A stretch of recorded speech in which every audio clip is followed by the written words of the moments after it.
What you're looking at is a population pyramid for the European Union.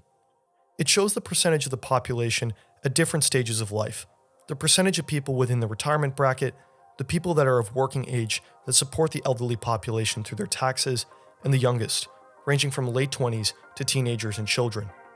A population pyramid is one of the most robust visuals for understanding society because it's one of the clearest for identifying a particular stage of development in a country. This pyramid shows that Europe's fertility rate is declining. The share of Europe's population that is old is increasing, and the share of the population that is young is declining. And I think it needs to be abundantly clear to people why continued quick decline in fertility rates is a problem and why it's a particular problem for Europe. Societies move through demographic stages. Stage 1 is when death and birth rates are both high. Pre-industrialization, this was the reality for most of human society throughout history. Stage 2 is when death rates begin to fall, but birth rates remain high. General standards of living improve, which reduces the death rates, but high fertility still seems economically useful. The more children, the more potential providers when you're older. Stage 3 is when birth rates also begin to play catch-up. This is usually the result of children having a lower benefit than they used to, and improvements in women's position in society reducing the demand for them to bear children. Where Europe and the rest of the developed world are is around stage 4. Death rates are low and birth rates are also low, and around 1/2 of the world's population lives in countries below the fertility rate that would keep their populations constant. Europe has a 1.53 fertility rate, and without including migration, Europe would be experiencing a population decline. What will come after stage 4 is unclear. Death rates will probably stay low. What will happen to fertility is something we still need to figure out. Some say it will increase back to around 2.1, the replacement fertility, while others paint a bleaker picture, that birth rates will continue to decline. The logic is relatively simple. Old people cost money, and Europe is going to have a lot of them. The key measure here to understand is the old age dependency ratio, the amount of working age people that support a single elderly person. Most European state pension systems have a large part coming from a pay-as-you-go system, which means the retirement benefits of the current retirees are being financed by the people who are currently working, with the expectation that future generations will finance you when you're older. Over the next couple of decades, as the amount of old people increases in Europe and the amount of young people reduce, the dependency ratio will push pension expenditures to increase. For every person in the EU older than 65 years old in 2019, there were almost 3 people aged between 20 and 64. By 2040, this ratio would fall to just 2, decreasing further to 1.7 people of working age for every person older than 65 years old in 2070. Old people carry costs, much like incredibly overweight people do. You have a pool of insurance money that is spent when a person requires medical assistance. Increase the amount of people in that pool that have a higher likelihood to need medical assistance, and you can expect the insurance money to need to rise in turn.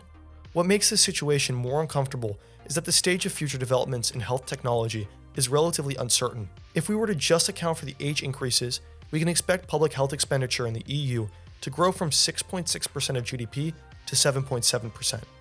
However, if we saw an increasing life expectancy with little to no gains in health status for the old, we could imagine it becoming even more expensive. People matter because people produce, and people at different stages of their life produce in different amounts. Although it might be potentially a taboo topic, a declining share of the population that is young may put more pressure on the relevancy of Europe, and this video, I can assure you, will not be the only place you'll see making this argument. Europe is the oldest continent on average, and its share of global GDP is declining. There really aren't any perfect solutions to this problem. You can make older generations work longer, boost migration to increase the labor force, and incentivize Europeans to have more children. But each of these solutions comes with their own set of difficulties. In 2019, Macron tried to raise the pension age from 62 to 64. However, when Macron took actions to increase the retirement age, which would have reduced the burden on the taxable class in the future, this wasn't taken lightly. Another potential solution that's much less controversial is migration. Need more people that can support the elderly population, just bring in more workers. But there's a trade-off here, and there will probably not be enough migration to make a serious enough dent in the trajectory towards an aging European society. Also, the impacts of migrants is relatively unknown.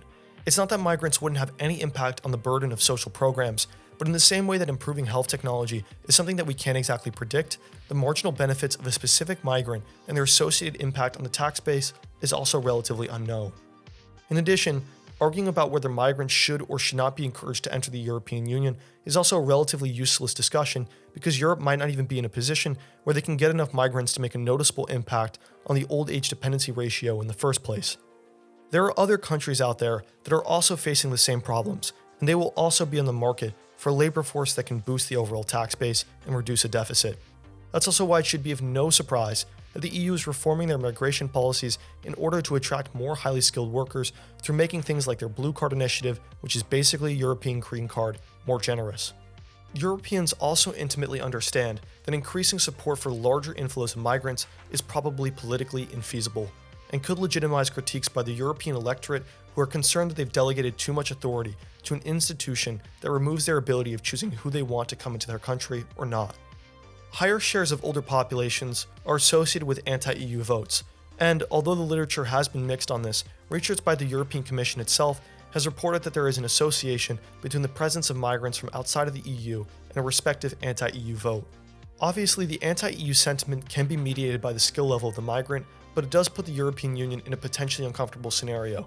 Reduce some of the pressure on its social programs by bringing in an external labor force, but risk anti-establishment sentiment.